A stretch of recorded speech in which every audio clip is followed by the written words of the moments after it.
என் பேர் வந்து சுமதிங்க. திருப்பூர் பல்லடத்துலேருந்து வரேங்க. ஈஸ்வரன் கோயிலுக்கு வரணுன்னு வரவே முடியலைங்க.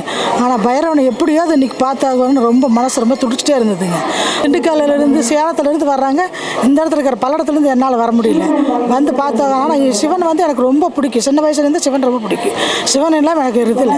சிவனை பார்க்குறதுக்காகவே நான் அங்கேருந்து பல்லடத்துலேருந்து எங்கள் தங்கச்சிக்கு ஃபோன் பண்ணி ஈரோட்டில் பைரவன் கோயில் இருக்குது, போய் பார்க்கலவா, அங்கே போய் கும்பிட்டா எல்லாம் நடக்குதாம்மா, நம்மளோட கஷ்டமெல்லாம் தீர்ந்துருமாம்மா, அத்தனை டெய்லி ஊட்டி இப்படி பார்த்துட்டே இருக்கிறேன்.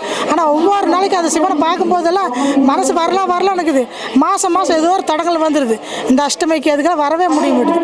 ஆனால் இந்த மாதம் கண்டிப்பாக வந்தாகன்னு எங்கள் வீட்டில் இருக்கிற 2 பேர்த்த விட்டுட்டு வந்துட்டேன் கோயிலுக்கு. இந்த கோயிலுக்கு வரதுக்காகவே காலையில் 12 மணிக்கு நான் கிளம்பினேன். ஊட்டி இப்போ பார்க்கும்போதெல்லாம் திண்டுக்கல்லிருந்து சேலத்துலேருந்து இன்னும் எத்தனை ஊர்லேருந்து டெய்லி பார்க்கும்போதெல்லாம் எனக்கு கண்ணீரே வந்துடுது. இந்த மாதிரி ஒரு பைரவன் கோயில் நான் எங்கேயும் பார்த்ததில்லை. 39 அடியே இந்த மாதிரி ஒரு ஈஸ்வரன் கோயில் இருக்குதே தெரியவே தெரியாது. ஆனால் ஈரோட்டில் இருக்குது, பார்க்குறது ஒரு அதிசயமாக இருக்குது. பார்க்குறதுக்கு அந்த கோயிலை பார்க்குறதுக்கு ரொம்ப இன்னும் பார்த்துட்டே இருக்கலாம். கோயிலுக்குள்ளே வெளியே போகிறதுக்கே மனசு வர மாட்டேங்குது. இங்கேயே இருந்துக்கலாமா இருக்குது. அவ்வளோ வரும்போது மனசு கஷ்டமாக இருந்துச்சு. ஆனால் இப்போ மனசு அவ்வளோ சந்தோஷமாக இருக்குது. ஏன்னா வெளியே இங்கேருந்து போகிற மாதிரி இருக்குது. நமது தென்காசி பைரவர் திருக்கோவிலில் நாள் முழுவதும் அன்னதானம் நடைபெறுகிறது.